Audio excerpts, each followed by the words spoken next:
할렐루야. 오늘 수요 강좌 가운데 참여하시는 우리 성도님들을 주의 이름으로 환영합니다. 오늘 수요 강좌는 하나님이 특별하게 사용하셨던 여선지자 사사 드보라 하나님의 사람 이야기입니다. 지난 시간 우리는 사사기를 시작하면서 사사기의 특징을 한마디로 정리하면 반복되는 악순환의 사이클이라고 말씀을 드렸습니다.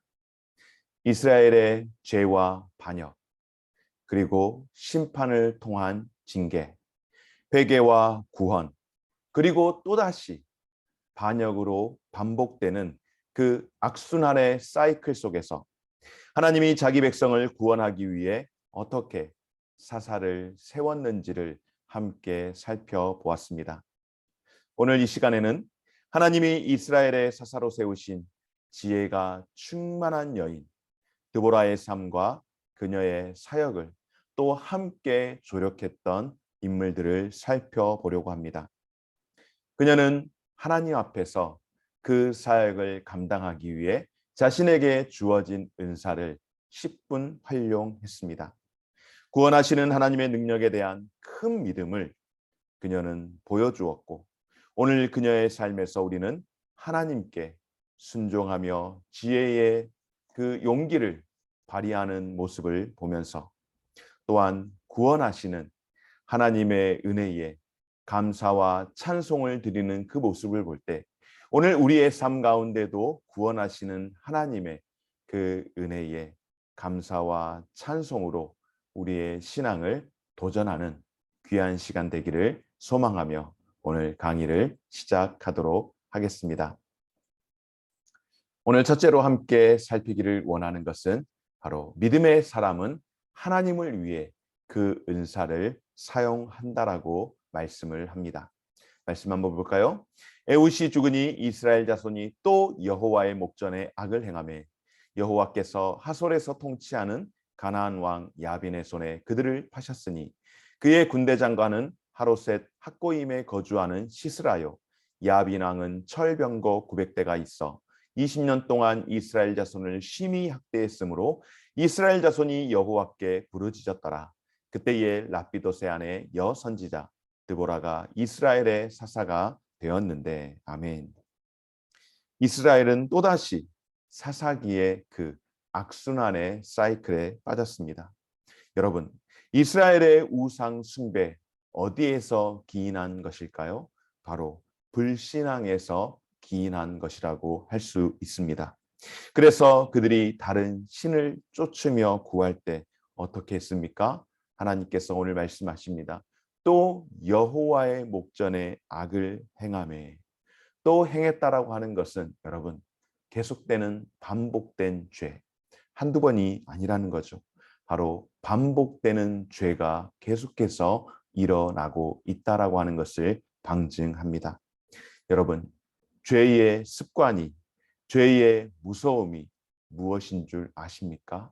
바로 반복되는 이 반복성, 습관성으로 일어나는 죄의 모양.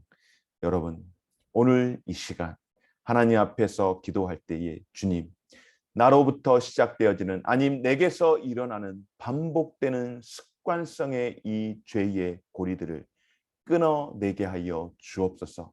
끊어낼 수 있기를 주의 이름으로 축원합니다. 그러자 하나님께서 이 반복되는 죄의 모습을 갖고 살아가는 이스라엘 백성들을 어떻게 하셨습니까? 가나안 왕 야빈의 손에 그들을 넘겼습니다. 그리고 그 수하 군대 장관이었던 시스라의 손에 넘겨주셨습니다.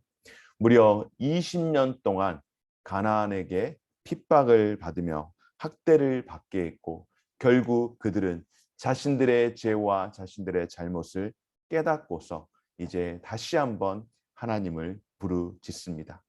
그때 하나님께서 백성들의 부르짖음을 들으시고 새로운 인물을 세우셨는데 너무나도 예상 외의 인물을 세우셨죠. 누구입니까? 바로 라피도세 아내 여선지자 사사 드보라를 하나님께서 세우셨습니다. 사랑하는 여러분, 드보라는 사사기에 기록된 12명의 사사 가운데에 유일하게 등장하는 여성 사사, 유일한 여성입니다. 요즘 시대 가운데에 남성과 여성을 구분하는 듯한 그런 성차별적인 발언이 어디 있는가라고 혹시 오해하는 분이 없기를 바랍니다. 사사시대가 사실상 얼마나 타락했는지 또한 얼마나 쇠약했는지를 보여주는 바로미터가 바로 하나님께서 남성 사사들만 일하고 있는 그 시대 가운데에 여성을, 여인을 사사로 세웠다라고 하는 것은 그만큼 역설적이게도 이스라엘이 타락했기에 너무나도 많은 타락으로 인하여서 하나님께서 쓸만한 사람을 찾지 못했다라고 하는 역설적인 증언 아니겠습니까? 족장 시대를 생각해 보면 여성이 족장으로서의 역할을 감당한 일들은 없었죠. 여성이 지도자가 될 만큼 이스라엘의 규모가 초라하게 작아졌다라는 것을 알 수 있는 것은 너무나도 안타까운 모습이 아닐 수 없습니다. 오늘 말씀은 이 사사 드보라를 소개할 때에 랍비돗의 아내, 그러니까 그의 남편이 랍비돗인 거예요. 하나님께서 드보라의 남편인 랍비돗을 세운 게 아니라 그 랍비돗의 아내이며 여선지자 드보라, 여자로 소개하는 것은 너무나도 타락한 이스라엘의 현 주소를 보여주고 있습니다. 여하튼 드보라가 사사로 세움을 받고 하나님의 말씀을 선포하고 사사로서의 역할을 감당하는 것 가운데 하나가 무엇인가 하면 사실 사사는 다른 말로 판관, 재판관이라는 의미를 가지고 있습니다. 그러니까 사사는 무엇을 하는 사람인가? 판관으로서 재판을 하는, 오늘날 판결을 하는 판사와 같은 그런 역할을 감당하는데, 특별히 사사 드보라는 판관으로서의 역할을 감당했다라고 굉장히 이 사사기서 4장을 통하여서 부각하는 것을 볼 때에 하나님께서 그녀의 은사를 10분 발휘하여서 그 사역을 감당하도록 하나님께서 사용하고 계심을 우리가 간접적으로 말씀을 통하여서 충분히 미루어 짐작해 볼 수가 있습니다. 그렇습니다, 여러분. 하나님께서는 때로는 그의 사역을 위하여서 예상치 못하는 인물을 세워서 일하시기도 하십니다. 그러나 분명한 사실은 무엇일까요? 하나님께서 예상치 못한 인물을 세워서 사용하실 때에 바로 그 사람의 은사를 충분하게 발휘할 수 있도록 10분 활용한다라고 하는 사실입니다. 드바라를 통해 일하신 하나님께서 바로 우리에게도 우리의 은사를 통해서 주님의 뜻을 이루기를 원하시는 줄 믿습니다. 여러분, 그런 믿음이 오늘 우리에게 있기를 주의 이름으로 축원합니다. 또한 오늘 사사 드보라를 하나님께서 사용하셨다라고 하는 것은 여러분, 우리에게 또 다른 소망을 주시는 말씀이기도 하는데요. 무엇일까요?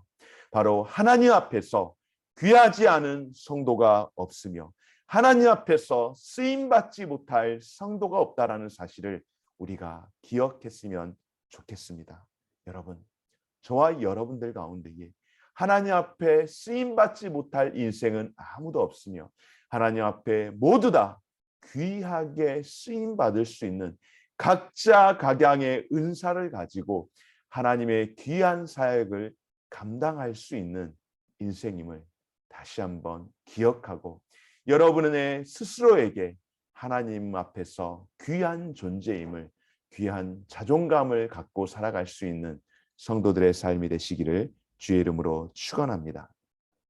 여러분, 하나님께서 그 은사를 따라 사람을 사용하셨다라는 것을 깊이 알 수 있는 것은 무엇인가 하면은 사사시대의 사사의 역할이 바로 판관의 역할을 감당하는 것이지만은 또 많은 사사들이 어떤 역할을 감당했을까요? 바로 이방과의 전쟁을 할 때에 군대를 이끌고 직접 그 전투 가운데에 참여하는 그런 장수로서의 역할을 모두가 감당을 했다라고 하는 사실입니다. 그러나 하나님께서 12명의 사사 가운데에 모든 사사들이 그런 역할들을 감당하게 하셨지만은, 그러나 이 여인 드보라에게 동일한 조건을, 동일한 잣대를 대지는 않으셨습니다. 모두 다 군대를 이끌도록 하지 않으신 것은, 바로 그보다 더 중요한 것은 은사를 통하여서 일하게 하셨다라고 하는 사실이죠. 왜냐하면 드보라는 사사이지만은 판관으로서의 역할은 잘 감당하게 하셨지만, 여러분, 군대를 동원하는 일에 있어서는 드보라를 사용하지 않고 누구를 사용하셨습니까? 드보라를 통하여 바락을 일으켜 세우게 하시고 바락을 군대 장관으로 사용하도록 하셨습니다. 사실 사사기에 보면은 드보라는 여자 사사임에도 불구하고 굉장히 여성 장수로서의 이미지가 부각되는 듯하였고, 또 많은 설교 말씀을 통하여서 그렇게 느꼈을 뿐만 아니라 실제 드보라가 전쟁 가운데에 참여한 것은 또한 사실입니다. 그래서 상대적으로 군대 장관이었던 바락이 마치 겁쟁이처럼 그렇게 비춰지기도 했는데요. 그러나 결코 바락이 그런 겁쟁이였다라고 생각해서는 안 됩니다. 우리가 오해해서는 안 되는 것이죠. 왜냐하면 출애굽기 33장을 통하여서 모세가 하나님께 이스라엘 백성과 함께 해주시기를 기도하고 바랬던 것처럼, 바로 바락도 하나님께서 사사로 세우신 이 드보라를 통하여서, 하나님의 음성을 대언했던 드보라를 통하여서 하나님께서 그들과 함께 해주시기를 간청했던 그런 모습이 있었기 때문에, 결코 바락이 나약해서가 아니라 하나님께서 세우신 사사 드보라를 통하여서 하나님이 함께 해주시기를 바라는 그런 믿음의 고백의 모습이 오늘 바락에게 있었다라고 하는 사실입니다. 사랑하는 여러분, 오늘 사사기 4장 말씀은 여사사와는 머뭇거린 듯한 이 군대 장관, 서로 달라 보이는 모습이지만 어떻습니까, 여러분? 두 사람이 신실하게 함께 동역해 나아가는 것을 보면서 우리가 또다시 깨닫고 도전을 받고 우리가 함께 기도할 수 있고 소망을 가질 수 있는 것은 다름이 아니라 각각 다른 은사를 가진 교회 공동체가 어떻게 한 몸을 이루어서 하나님의 몸된 교회를 세워 나아갈 수 있는지를 보여주시는 축소판이라고 해도 과언이 아닐 것입니다. 여러분, 은사장이라고 할 수 있는 고린도전서 12장 말씀을 통하여 사도 바울은 우리는 성령 안에서 한 몸, 곧 그리스도의 몸을 이루고 있고 또한 우리는 그 지체라고 말씀을 합니다. 모든 이들은 각 지체라고 말씀하며, 여러분, 그 지체 가운데에 어떤 이는 발의 역할을 감당하고, 또 어떤 이는 손의 역할을 감당하며, 어떤 이는 눈의 역할을 감당하고, 어떤 이는 귀의 역할을 감당하고, 어떤 이는 입의 역할을 감당하는데, 여러분, 이것을 나눌 수 있을까요? 나는 입이니, 나는 귀니, 나는 손이니, 나는 발이니 하고 하면서 다 찢어져서 그렇게 활동한다면, 여러분, 그만큼 무시무시한 괴물이 어디 있겠습니까?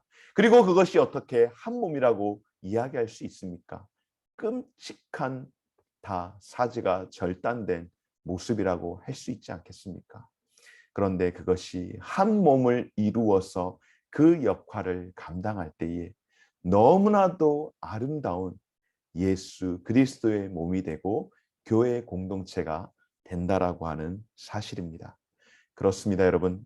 우리는 모두 다 그리스도의 지체로서 감당해야 할 역할이 있으며, 이는 하나님께서 공동체 안에서 각각 다른 은사를 통하여 서로를 돌아보도록 하신 것인 줄 믿고, 은사를 따라 함께 우리가 교회를 섬길 수 있는 저와 우리 모든 성도님들의 삶이 되어지시기를 주의 이름으로 축원합니다.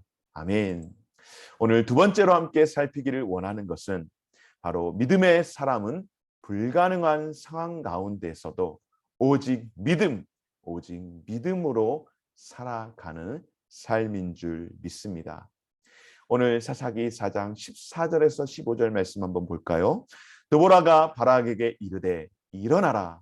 이는 여호와께서 시스라를 내 손에 넘겨주신 날이라. 여호와께서 너의 앞서 나가지 아니하시느냐 하는지라. 이에 바락이 10,000명을 거느리고 다볼산에서 내려가니 여호와께서 바락 앞에서 시스라와 그의 모든 병거와 그의 온 군대를 칼날로 혼란에 빠지게 하시매 시스라가 병거에서 내려 걸어서 도망한지라. 아멘.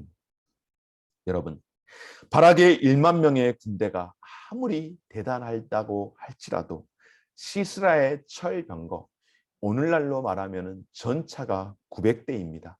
아무리 군대가 막강할지라도 10,000명밖에 안 되는 그 군대에 전차 900대가 맞선다고 한다면 절대로 맞수가 될 수 없는 그런 게임이죠. 그런데 확실한 것이 있습니다, 여러분. 무엇입니까? 바로 오늘 말씀하시죠. 여호와께서 너의 앞서 나가지 아니하시느냐. 아멘. 하나님께서 드보라와 바락에게 말씀하시는 것은 시스라를 너의 손에 넘겨주었다라고 말씀하시며 오늘 여호와께서 너와 함께 하신다라고 확신하며 우리에게 믿음을 주시는 줄 믿습니다. 사랑하는 여러분, 우리가 불가능한 상황에 부딪혔을 때에 하나님에 대한 우리의 확실한 믿음은 무엇입니까? 바로 하나님을 신뢰하며 그분이 우리와 함께 하신다라고 하는 사실인 줄 믿습니다. 바로 하나님 앞에 순종하고자 하는 열망을 드러낼 때에 하나님이 우리와 함께 하시는 줄 믿습니다. 사랑하는 여러분, 믿음은 결단코 은사에서 나오는 것이 아닙니다. 또한 믿음은 결단코 재주에서 찾을 수 있는 것 또한 아닙니다. 더욱이 믿음은 야망에서 찾을 수 있는 것이 아닙니다. 그러면 믿음은 어디에서 기인한 것일까요? 사랑하는 여러분, 오직 믿음은, 확실한 믿음은 하나님의 말씀을 믿고 그분의 변함없는 성품을 우리가 믿고 고백하는 것인 줄 믿습니다. 하나님의 백성으로서 우리는 주님의 약속 위에서 살아가는 것인 줄 믿습니다. 이것이 그 어떤 것도 안전한 반석이 될 수 없음을 기억하며 어렵고 때로는 불가능하게 여겨지는 상황에서도 여러분, 믿음을 잃지 않는 우리 모든 성도님들의 삶이 되어지시기를 주의 이름으로 축원합니다. 아멘. 그리고 다볼산에서의 이 전투 승리 후 드보라와 바락 어떻게 되었을까요? 하나님을 찬송합니다. 믿는 자를 통하여 일하시는 하나님께 모든 영광을 돌리며 찬송하는 줄 믿습니다. 사랑하는 여러분, 오늘 우리에게 이러한 구원의 기쁨이 다시 일어나기를 원하며 이 구원의 기쁨을 하나님 앞에 찬송으로 올려드릴 수 있는 저와 우리 모든 성도들의 삶이 될 수 있기를 주의 이름으로 축원합니다. 이제 말씀을 정리하겠습니다. 오늘 결론 한번 함께 볼까요? 오늘 드보라의 이야기와 찬송이 곧 우리의 이야기이자 찬송이 되기를 바랍니다. 왜요? 죄의 노예로 아무런 소망이 없는 우리 인생 가운데에 마치 사탄과 그 사탄이 900대나 되는 철병거를 우리 앞에 가지고 왔을 때에 우리는 그 어떤 힘으로도 이 사탄의 이 무시무시함을 감당할 수 없는데 하나님께서 우리 편에 서서 우리를 대신해 싸워 우리의 상상을 초월하는 방법으로 승리하시고 구원의 은혜를 우리에게 입혀 주셨는데 여러분 어떻게 그런 구원의 은혜를 입혀 주셨을까요? 바로 십자가의 사랑을 통하여서 우리에게 구원을 허락하여 주신 줄 믿습니다. 바로 창세기 3장을 통하여 하나님은 여자의 후손이 뱀의 머리를 상하게 할 것이라는 약속을 하셨습니다. 예수님이 사탄의 머리를 밟게 되시라는 약속을 우리에게 주셨는데 바로 오늘 여자의 씨의 상징이었던 연약한 드보라와 바락과 야엘을 통하여 독사의 씨의 상징인 이 사단의 상징인 시스라의 머리를 밟아 자기 백성을 구원하신 사건은 바로 예수 그리스도를 통하여 뱀의 머리를 짓밟아 승리함으로써 우리의 죄가 단번에 영원히 사해졌음을 다시 한번 확인케 하고 확신케 하는 말씀인 줄 믿으시기 바랍니다. 사랑하는 여러분, 오늘 승리의 주인공인 사사 드보라, 바락, 야엘의 이야기가 곧 우리를 구원하신 예수 그리스도의 이야기인 줄 믿습니다. 내가 여전히 구원받지 못했다라고 느껴지십니까? 내가 구원받았다라고 말은 하는데 아직 여전히 확신이 서질 않습니까? 여러분, 내 안에 아직 확신이 서질 않는다면 주의 이름을 부르십시오. 그리고 구원의 은혜를 구하십시오. 하나님께서 이미 저와 여러분 우리에게 구원을 선포하시고 우리를 위해 싸움에서 승리하신 줄 믿습니다. 오늘 우리를 구원하신 주님께 영광과 감사를 올려드리는 그런 귀하고 복된 시간 되어주시기를 주의 이름으로 축원합니다. 예수 그리스도의 승리로 내가 구원의 은혜를 입고 승리의 주인공이 되셨음을 다시 한번 확신할 수 있는 그런 귀하고 복된 시간 되어주시기를 주의 이름으로 축원합니다. 아멘. 오늘 말씀과 강의를 마치도록 하겠습니다. 오늘도 함께 하신 여러분의 은혜, 여러분의 함께 하심의 그 수고에 감사드리며 오늘 하나님께서 우리 가운데에 구원의 은혜를 베풀어 주실 때에 연약한 이들을 통하여서 그 악한 자들의 머리를 짓밟은 것은 오늘 예수 그리스도께서 사탄의 머리를 짓밟아서 바로 저와 여러분 우리에게 구원의 은혜와 승리를 맛보게 하신 것인 줄 믿고 내가 그 구원의 은혜에 있음을 기억하고 그 믿음을 확신하며 살아갈 때에 때로는 연약해져서 때로는 내 마음에 의심이나 흔들림이 있을지라도 다시 한번 연약해지지 마시고 다시 한번 하나님 앞에서 믿음의 확신을 가지고 나아갈 수 있는 그런 믿음의 승리자들이 될 수 있는 저와 우리 모든 성도들이 되어주시기를 주의 이름으로 축원하며 오늘 강의를 여기에서 마치도록 하겠습니다. 오늘도 함께해 주신 여러분들의 수고에 감사드리며 수고를 격려합니다. 수고하셨습니다.